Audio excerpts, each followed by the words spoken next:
की top headlines कुछ इस प्रकार है। पूर्व वायु मार्शल के अनुसार भारत को F-35 प्राप्त करने की दिशा में देखना चाहिए। HAL ने प्रचंड LCH हेलीकॉप्टर के अंतिम 2 निर्माण की शुरुआत की है। राफेल F-5 को अपग्रेड किया जाएगा RBE-2XD रडार के साथ। WDB और माज़गोन डॉक शिपबिल्डर्स ने अगली पीढ़ी के डीजल इलेक्ट्रिक पनडुब्बी के विकास का ऐलान किया। चंद्रयान 3 14 जुलाई को उड़ान भरेगा, 23 अगस्त को उतरेगा। G20 अंतरिक्ष अर्थव्यवस्था के नेताओं की बैठक में ISRO मुख्य ने बताया।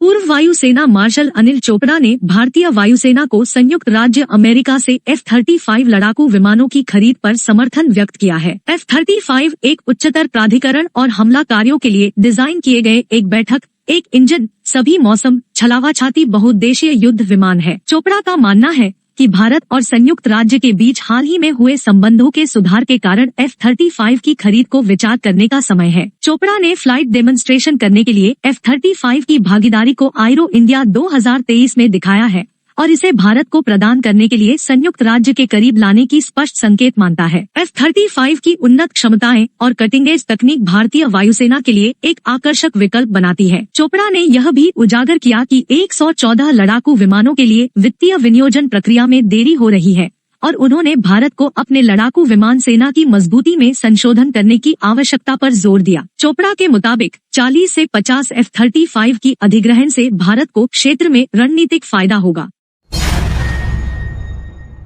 HAL ने प्रचंड लाइट कॉम्बैट हेलीकॉप्टर LCH की अंतिम 2 इकाइयों की निर्माण की शुरुआत की है। इस 15 इकाइयों की सीमित श्रृंखला LSP के हिस्से के रूप में प्राथमिकता दी गई थी, जिसका खर्च पिछले वर्ष 3,887 करोड़ रुपए था। LSP 14 मॉडल वर्तमान में वायुरोहण असेंबली स्थिति में है और इसे इस वर्ष के अंत तक विकासी उड़ान को पूरा करने की उम्मीद है। भारतीय वायुसेना और भारतीय सेना को पहले से ही प्रचंड LCH हेलीकॉप्टर प्राप्त हो रहे हैं। HAL को 2023 के अंत तक 10 इकाइयों को वायुसेना और 5 इकाइयों को भारतीय सेना को डिलीवर करने का कार्य सौंपा गया है।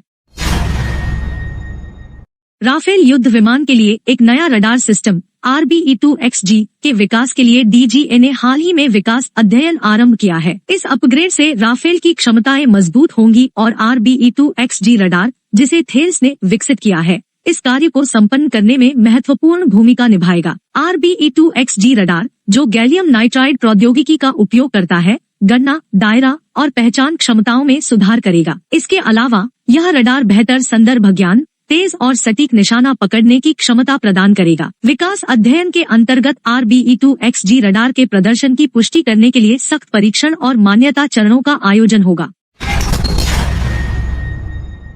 प्रोजेक्ट 76 के तहत भारत ने एक नई डीजल इलेक्ट्रिक पनडुब्बी के विकास की एक महत्वपूर्ण नौसेना कार्यक्रम की शुरुआत की है। वॉरशिप डिजाइन ब्यूरो WDB और माज़गोन डॉक शिपबिल्डर्स लिमिटेड MDL को इस उद्योग की डिजाइनिंग की जिम्मेदारी सौंपी गई है, जिसमें नवीनतम भारतीय तकनीकों का उपयोग होगा। प्रोजेक्ट 76 भारतीय स्वावलंबन और देशी रक्षा उत्पादन के प्रतीक के रूप में है, जिसका उद्देश्य प्रगतिशील भारतीय तकनीकों का उपयोग करके एक नई पनडुब्बी को नई क्षमताओं और प्रदर्शन में सुधार के साथ विकसित करना है।